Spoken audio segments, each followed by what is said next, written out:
आपण पाहत आहात रायगड टुडे न्यूज, जनमनाचा कानोसा, समाज मनाचा आरसा।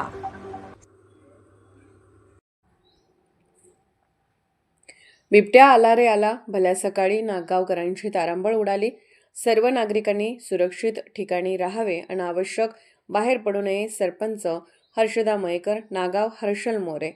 रायगड जिल्ह्यातील अलिबाग तालुक्यात नागाव येथील वाळंजपाडा परिसरात मंगळवार दिनांक 9 डिसेंबर रोजी सकाळी 7 वाजताच्या दरम्यान भरवस्तीत एका बिबट्याने 2 तरुणांवर हल्ला केल्याची घटना घडली आहे। एका घटनेत एक जण गंभीर जखमी झाला आहे, तर दुसरा किरकोळ जखमी झाला आहे। अमित वर्तक गंभीर जखमी झाले आहेत, त्याच्यावर जिल्हा रुग्णालय येथे उपचार सुरू आहेत, तर प्रसाद सुतार किरकोळ जखमी झाले आहेत।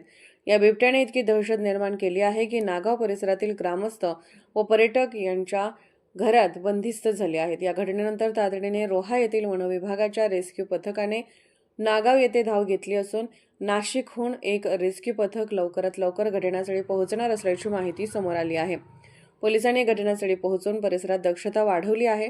सरपंच हर्षदा मयेकर यांनी ग्रामस्थांना व पर्यटनासाठी आलेल्या सर्व पर्यटकांना आवाहन केले आहे की बिबट्याला पकडण्यात येईपर्यंत सर्वांनी घरातच सुरक्षित राहावे आणि अनावश्यक बाहेर पडू नये। त्यांनी नागाव येथे बिबट्याचा वावर स्पष्ट झाला असल्याची माहिती दिली।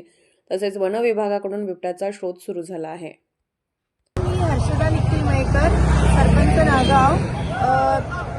इकडे नागावमध्ये बिबट्या दिसलेला आहे। त्याने दोघांवर हमला पण केलेला आहे। एक जण जखमी झालेला आहे त्याच्यामध्ये। तर सगळ्यांना मी आवाहन करते, नागावमधल्या रहिवाशांना तसेच नागावमध्ये येणाऱ्या पर्यटकांना सुद्धा, की आजच्या दिवस तुम्ही इंडोर राहा।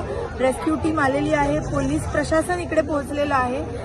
सिच्युएशन अंडर कंट्रोल आहे, परंतु तो बिबट्या अजूनही उघड्यावर म्हणजे फिरतो आहे वाड्यांमध्ये। तर शाळा आम्ही बंद ठेवल्यात, पण मुलं शाळेमध्ये सुरक्षित आहेत। पुढील परिस्थिती पाहून शाळा सोडण्यात येतील। घरात राहून पेरेंट्सनी पॅनिक होऊ नये। तर आणि सगळ्यांनी घरात राहून थोडं प्रशासनाला करत असलेल्या कारवाईला थोडं सहकार्य करण्याची मी सगळ्यांना विनंती करीत आहे। रायगड टुडे न्यूज चॅनलला लाईक करा, शेअर करा आणि सबस्क्राईब करा।